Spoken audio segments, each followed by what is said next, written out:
ዶክተር ሽብሩ ተመስገን እባላለሁ። በአዲስ አበባ ዩኒቨርሲቲ የተማሪዎች ልማት ማበልጸጊያ ዳይሬክተር ነኝ። እንግዲህ ከፊታችን ከሚያዝያ 28 እስከ ሚያዝያ 30 ባለው ጊዜ ውስጥ በአዲስ አበባ ዩኒቨርሲቲ የምርምር ሳምንት እና የተማሪዎቻችን ደግሞ ጆብ ፌር የምናዘጋጅበት ፕሮግራም ነው።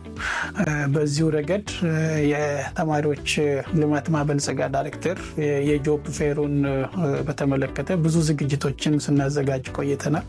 የዚህኛው ዓመት የጆብ ፌር ዋናው ዓላማው በአዲስ አበባ ዩኒቨርሲቲ በ2018 ብዙ ተመራቂ ተማሪዎች አሉን በስምንቱም ኮሌጅ ውስጥ። ስለዚህ እነዚህ ተማሪዎች ከኢንዱስትሪ ጋር የሚገናኙበትን አጋጣሚ ለመፍጠር ነው።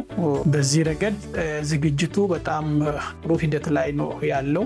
ብዙ ተቋማትን ጋብዘናል። አብዛኛው ተቋማት ያላቸውን ክፍት የስራ ቦታ ይዘው ነው የሚመጡት።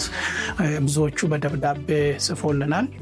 በተለይ በግልጽ የጻፉልን ወደ 200 ክፍት የስራ ቦታዎች ተማሪዎቻችን የሚወስዱ ቃል የገቡልን ተቋማት አሉ።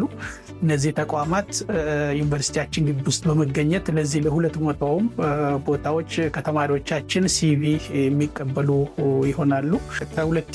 ከ2015 ጀምሮ ሲካሄድ የቆየ ነው። 15፣ 16፣ 17 አሁን ለአራተኛ ጊዜ ኦፊሻል በሆነ መልኩ የሚዘጋጅ ይሆናል።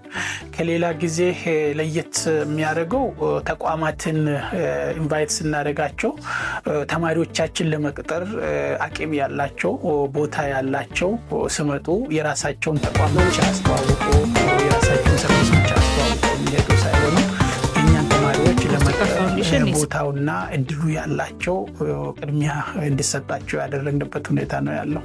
ቀጣሪ መስሪያ ቤቶች ደግሞ ዩኒቨርሲቲያችን በመምጣት በጣም የተሻሉ ተማሪዎች፣ አቅም ያላቸው፣ እውቀት ያላቸው በብዙ መልኩ ተቋማትን ሊለውጡ የሚችሉ ተማሪዎችን በቀላሉ ከምንጩ ማግኘት የሚችሉበትን እድል ይፈጥራል ብዬ አስባለሁ። በዚሁ አጋጣሚ በአዲስ አበባ ዩኒቨርሲቲ ያላችሁ ተማሪዎች በተለይ 2018 የምትመረቁና ከዚህም በፊት የተመረቃችሁ የስራ ዕድል ያላገኛችሁ ወይም ሌላ የተሻለ የስራ ዕድል ለማግኘት ፍላጎቱ ያላችሁ ተማሪዎች በንቃት ከሚያዝያ 28 እስከ 30 በሚካሄደው የጆብ ፌር በ6 ኪሎ ዋና ግቢ በመገኘት እንድትሳተፉ እላለሁ።